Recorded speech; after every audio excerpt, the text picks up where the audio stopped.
to share that. And we're going to talk a little more about Noah's flood. That's where we left off. From the creation of Adam, the creation of Adam to Noah was 1,656 years. There's a chart, if you go to our website, for true soldiers. I put a chart in there. I sat down one day and I charted all this out, the ages, when these patriarchs were born, when they died. I wanted to know who was living when this one was alive, who was here when this one was here. So I charted that all out. But from the time of Adam to Noah's flood was 1,656 years. And if you actually go from Adam to 1999, there was a study done, there was 6,198 years passed within that time. So we talked about the dispensations of time. We are in the longest one yet. I mean, we've been in here since Jesus was here, almost a little over 2,000 years. And that's been the longest dispensation yet. I believe it's getting short. I think with all this stuff going on, Jesus is coming back soon. I really believe that.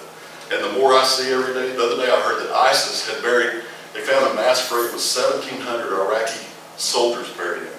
And ISIS took credit for that. They murdered every one of them. Not in a regular battle. They captured them and murdered them. I mean, there's some evil going on. And Satan's using that. But that's all going to, I think, lead up to the end of this whole thing. Aren't the Iraqis Muslim too? They are. They are. And see, they're not supposed to kill other Muslims. Just like the guy they burned, it's against the Quran to burn someone to death. They don't care. That shows you how evil they are. Let's open up to Genesis chapter 7. We're going to start there. Now I'm going to play a little video here in a little bit. But Genesis chapter 7, verse 1.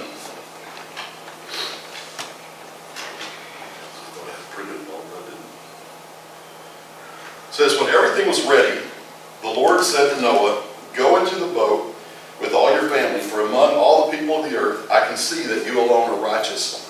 Take with you 7 pairs, male and female, of each animal I have approved for eating and for sacrifice. And take 1 pair of each of the others. Also take 7 pairs of every kind of bird. There must be a male and a female in each pair to ensure that all life will survive on the earth after the flood. 7 days from now, I will make the rains pour down on the earth, and it will rain for 40 days and 40 nights until I have wiped from the earth all the living things I have created. So Noah did everything as the Lord commanded him. Noah was 600 years old when the flood covered the earth. One of the things my son and I talked about, he said, I read the Bible and it does not inspire me one bit. Well, the Bible says those that are perishing, the gospel means nothing. And so, all of you probably know, once you got saved, how much more the Bible became alive. It's the only book that's living in this universe. And I told him that. And Pastor David, I like what he says. He says it's the only book that when you start reading, the author shows up. Isn't that great? Oh. But we were talking about that. I was going to tell you about that. Oh, he said this story about Jonah being swallowed by a whale and being in his belly, alive in there for 3 days. That's a bunch of baloney. And I said, I agree. That's not what the Bible says. I said, that's where you mess up, because you don't know what the Bible says. And he says, what do you mean? I said, the Bible says that Jonah was swallowed by a great fish. I mean, a whale is not a fish. A whale is a mammal. That's right. And they've proven that whales, their throats are too small, they can't swallow a human. But a whale shark, which is a shark, biggest fish in the ocean, could swallow a human. Now, the second part of this argument that wasn't right, Jonah did not live inside the belly of the whale. He died. If you read, he was a type and a shadow of Jesus Christ. And the Old Testament's full of types and shadows or examples. He died, says he went down into the pit. He went behind the barbs. He went to hell. But yet when he was vomited up, the Lord raised him from the dead. And then he went and did what God said, even though he didn't want to, and he griped about it like I did a lot of times when God wants me to do something. But anyway, we know the story of Jonah. So that's the problem. That's one of the reasons I'm such a stickler for the Word of God. Why it drives me crazy when I see people teach things that aren't right. Because if we're teaching one thing that's not right, who's to say we teach the gospel that's not right? The death, burial, and resurrection of Christ. It bothers me that they have taken Jonah and given the children as this example of who we should be, when Jonah spent most of his life being mad with God and saying no. I mean, he was the least charitable of God's character. Even to the very end. Yes. Very unappreciative man, very unappreciative. Yes. I mean, he hated those people. Yes. And I can say, wow, they skinned people alive. They were awful, awful people. But God said, he said, well, God, they're not going to get saved. Well, they got saved. So that just shows us we need to live, but you're right. And like the rainbow, look what the homosexuals have done with the rainbow. They've hijacked it. They've taken it away from us, the true meaning of what it really means. And so that just drives me crazy when I see the Word of God was not taught correctly, because the Word of God taught correctly changes us. It makes us new. It completely refashions us into what God wants us to be. When we go and start teaching wild tales of tradition that somebody's passed down for 500 years, it doesn't do a thing. So we really need to stick to the Word. And that's what really frustrated me coming back, thinking there's so many, and I love our church, but there's so many other churches out there that they have a guy, somebody get up to preach, man or woman, whatever, and they get up and they give a little philosophy lesson and throw a scripture or two in here and call it the gospel. And it's not the gospel. It's not changing people. People go home, don't even remember what they ever heard. You ask them next week, what you learned last week? I don't remember. Because it's not changing them. So we need to be in the Word. So anyway, notice one thing here in Genesis 7, that even though the law had never come, they still knew that you had clean and unclean animals. Isn't that something? The law hadn't even happened yet, and God said, take 2 of every unclean animal, take 7 of every clean animal. Well, how do you think they knew about it? What do you think the deal was? And we think that it even goes back to Abel and Cain. You know, Abel brought a sacrifice of meat and the first fruit of his animals, and then Cain brought the crops out. Well, the one that Cain brought was not acceptable to God. And of course, Cain threw a fit about it, ends up killing Abel. Well, I think what the deal was, I think the Lord had showed them how that all this was going to play out. I believe that, and that he was going to have to send Christ, the Lamb, to the slaughter, and that his sacrifice would take care of all of us. And so that was what they needed to do, was bring the sacrifice of animals. And then God also made the skin clothing for them and all that. So I was looking at some of I've always wondered, why do the Jews, why did they have kosher foods? Anybody know what they can eat, what they can't eat? It's pretty simple, really. There's certain birds, it's kind of, you get, mostly birds of prey you don't eat. But with animals, if they have a split hoof and they chew the cud, like a cow, you can eat those. But anyone that don't do it, you take like a pig, it's got a split hoof, but it doesn't chew its cud, so you can't touch it. Even Indians in America thought pigs were the grossest things in the world. They wouldn't touch them. The Comanches, most Indians wouldn't even eat fish. I thought that was really weird studying them. But if you go back to Leviticus 11, it gives you what all animals you can eat and which ones you can't. I was reading a thing on a website called Biblical Archaeology, and it says the origins of Jewish dietary or kosher laws, which they call kashrut, have long been the subject of scholarly research and debate. Regardless of their origins, however, these old laws continue to have significant impact on the way many observant Jews go about their daily lives. One of the more well-known restrictions is the injunction against mixing meat with dairy products. So you have a lot of people, when they eat meat, they do not drink milk. They don't eat yogurt. They don't eat anything with a dairy product with their meat. Well, if they're eating dairy products, then they don't eat meat with it. So the question came up here, why do they do that? Why do you think God came up with those laws? I mean, obviously they didn't have refrigerators and things like that. That may have been a big part of it. With pork, trichinosis is a disease they tend to carry if they're not cut. You know, if they grow up, I mean, they can get it. It's a terrible disease. It really makes people really, really sick. But they say that could be one thing, but why would God still, why would they still, huh? To set them apart. To set them apart. That's one of the reasons that the one came up, just to show they're different. But nobody really knows. Well, when you study nutrition too, when you study the intake of food, when you study the chemical compounds of nutrition, you will see that the pig offers you the least amount of nutritional value overall. And a cow, when a cow eats the grass and then reproduces milk, that's a perfect chemical compound for your bones. It's very interesting to watch. Yeah. It's very interesting to see it go from one thing to the other. What's funny about all the study of the Indians I've done in the last few years, that buffalo, the American bison, that thing, the meat, of course, if you've ever eaten buffalo, it's really tasty, it's really good. It's very lean. It actually is easier to process and digest than chicken is. And beef is one of the hardest ones. It's like, why in the world would they want to get rid of the buffalo and bring cattle out? But that's what the white man did. The Indians actually, they say by about 1900, the buffalo probably would have been gone just because of the Indians, because they were just exploding in their population. But what's funny, at one time, there were literally billions of them. One time, up in Kansas somewhere, they had a train, and there was a big buffalo herd going by. That train had to sit there for 8 hours for the buffalo to go across. That gives you a little bit of idea of how many buffalo there used to be in this country. It's amazing. All right, let's go back to Genesis chapter 7. I want to show you this little video. Back to my notes. Oh, yeah, good time. Go to verse 5. Let's start there. When Noah was 600 years old, on the 17th day of the second month, all the underground waters erupted. I'm reading the New Living Translation. It says they erupted from the earth, and the rains fell in mighty torrents from the sky, and the rain continued to fall for 40 days and 40 nights. Alvin, Texas holds the record for the most 24-hour rainfall in the continental United States. I live there. That's where I lived when I worked for, I just got out of ministry, worked for Amoco in Texas City, Texas. It's just south of Houston. It rained for 24 hours. Had friends that lived there, and they said it wasn't like anything massive, it was just a constant rain.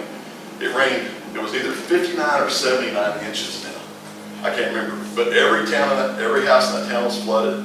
Most of the house I rented at the time, at least, the floors were squeaky as all get out under the carpet because the boards have been all warped and everything. And you think about in 24 hours it can rain that much, 59 or 70. I think it's 79, I'm not positive. But you think about 40 days and 40 nights. Not only rain, but water coming up from the ground. It says that the underground springs have erupted. Well, how could that be? Well, I want to show you this video. I've talked about it before. This is not scriptural by any means. It's just kind of getting you to think a little bit. How could that happen? Well, obviously, I believe the waters they obviously had to be subterranean waters for them to spring up. And I'd always heard of Pangea, where if you take all the continents and they all fit together like a puzzle, all the continental plates and the rifts and all that stuff. Well, I saw this a couple years ago, and I thought, man, that seems to make even more sense.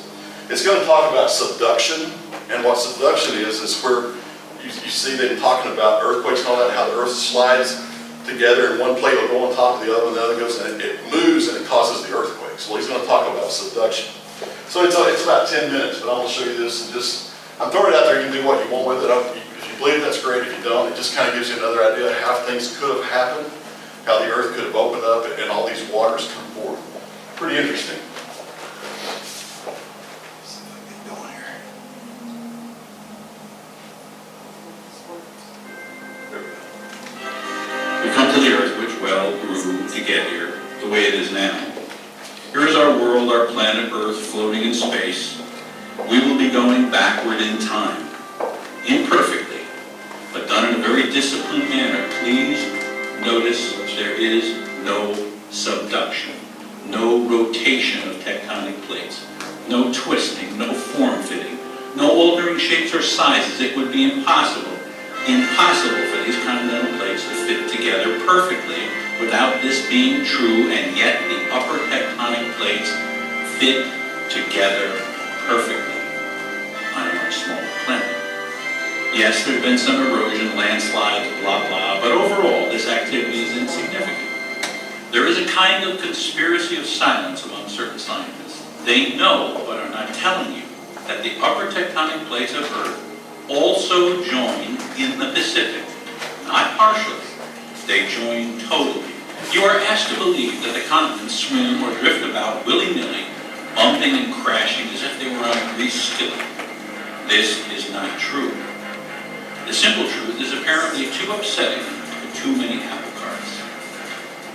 We're now going forward in time to show how the actual growth of the Earth took place. Imperfect as the details, but the overall is nailed. Antarctica, as you see, has become subtropical.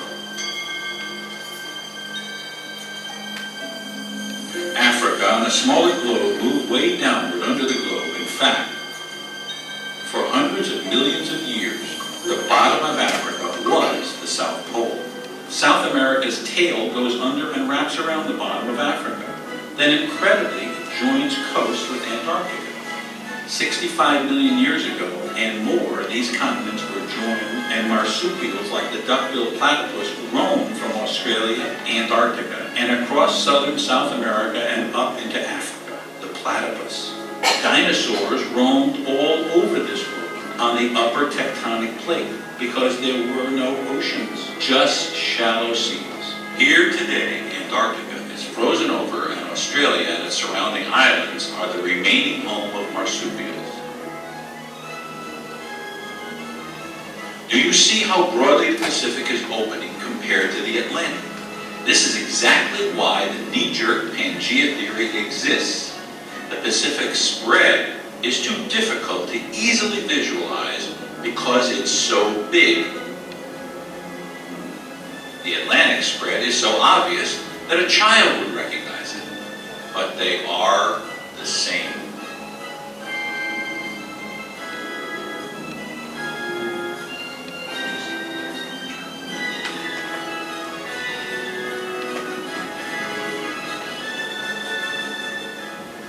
Check this map out. The Navy and others took core samples to find the ages of the sea bottom.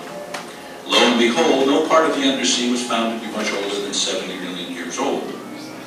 Does that shock you? It should. It shocked the scientists. Where do they get ancient fish fossils from? From the land, like in Mississippi and Utah and France and China. Most of the undersea wasn't there 70 or 80 million years ago. The measurements of the core samples give the age of the sea floor. Newest, 10 million or so is red. As we go back in time, we go backward in our rainbow, orange, yellow, green, blue, okay? So we bury the new sea floor back to the fault lines as dictated by color or age. 10 million years back, these are the ages of the seafloor as measured by science, and they're generally true. Earth grew. 20 million? I'm not making this information up. This map comes from the scientific community. 30 million. You can find the same map in many places on the internet. It's common knowledge. 40. The ocean bottom is from 1 year to 180 million years old. 50. 70% of it is no older than 60 million years old. 60. The upper plate, the continents, are as old as 2 billion years old and more. 70. 10 to 20 times as old as the undersea plates. The undersea plate is new and spreading at the rifts. Why does the scientific community desperately cling to and promote the idea that the ocean bottom is sliding under the continents and into a magma which is twice as dense as solid granite? A totally unsupportable and scientifically unsound idea? They have to. Or else they have to observe and admit that the Earth is growing. And that, viewers, is a very big deal. That would change everything in science, from the smallest particle to the whole universe. 100 years of scientific theory out the window. That's a lot to give up. It's important to remember that science and the universe should and must be easier to understand as we go back in the universe's evolution. This is an undersea map. As a kind of test for ourselves, we deemed it important to show that not only the upper plate had to fit properly together, but the undersea had to spread in a logical, reasonable pattern that we could see and understand as rational humans. Do you see those lines in the undersea which, beyond information, show direction? The direction of movement apart and away from the rifts. In fact, it's like a movement diagram, isn't it? We're moving now. Let me point out that the newer undersea near the rifts is smoother and more regular than the older land further away from the rifts. Here in the Atlantic, the rift goes right up the middle. Half of the Earth's growth has happened since the extinction of dinosaurs. This means that the Earth is accelerating in its growth. In the last 65 million years, Earth nearly doubled in size. The last redoubling took 600 million years, at least. We're continuing all the indicated undersea directions, like following a blueprint. The Earth guides us. And now the land masses will come together perfectly.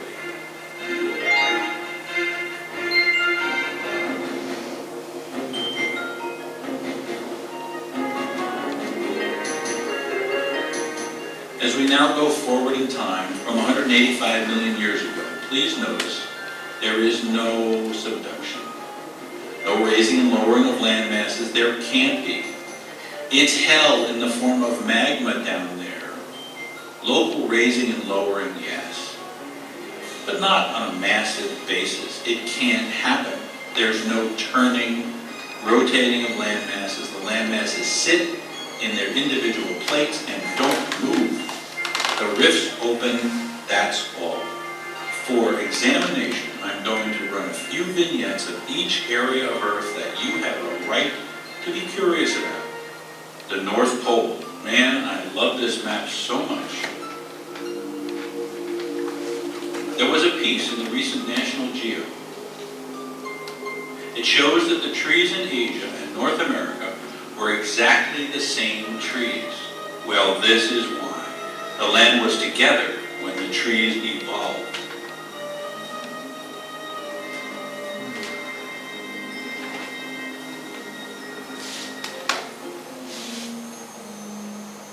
The South Pole.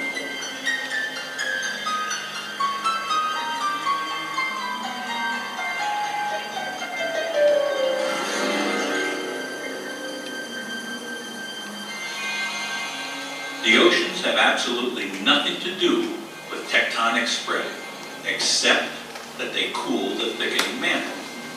Tectonic spreading, even according to the most conservative scientists, has created 2/3 of the Earth's surface in the last 200 million years.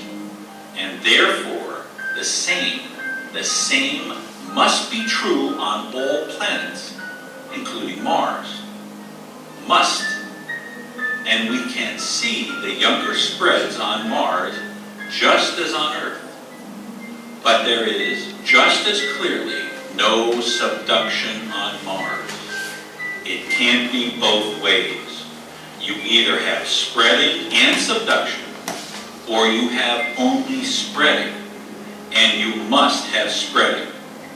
Or you can continue to ignore the facts and say, as the ancients said, that the Earth is unique and singular in the universe, and that we are the center, and the universe rotates around the Earth.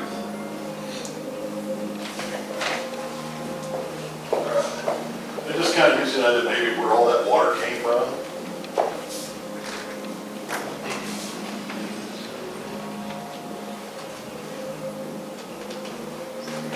It had to come from somewhere, didn't it? So, if you look at Genesis, we talked before, as we talked about all this, about the pre-Adamite world, the world before Adam and Eve, and the Bible tells us that Lucifer ruled that. Well, in Genesis chapter 1, verse 2, it says, first it says Genesis 1, that God created the earth, the heavens and the earth. Verse 2 says, and darkness, it talks about darkness was on the face of the deep, in other words, the deep waters, the flood. So it could be that flood, that first flood, all those waters were covered there, and God covered it back over, and that's how they became subterranean again. We don't know. But there's a couple other scriptures that are in it. Let me read you a couple first back here. There's some interesting stuff we'll talk about that. Let's see. Okay. We see back in Genesis chapter 2, verse 6, that when Adam was here and all that the earth was watered with a mist. This water shot up from the ground, and it made a mist over the earth. Well, we know, first of all, people lived longer back then. It was a different type of situation, probably a different kind of plant. Well, we had the same kind of plants, but different things happened. They grew longer. It says in Genesis chapter 2, verse 6, in the New American Standard, it says, but a mist used to rise from the earth and water the whole surface of the ground. Genesis 1:7 says, in the God's Word translation, it says, so God made the horizon and separated the water above and below the horizon, and it was so. So there was this pocket of water even above the earth. You remember after Noah's flood, we'll get to that later, but how God gave a rainbow, showing that he would never destroy the earth by a flood again?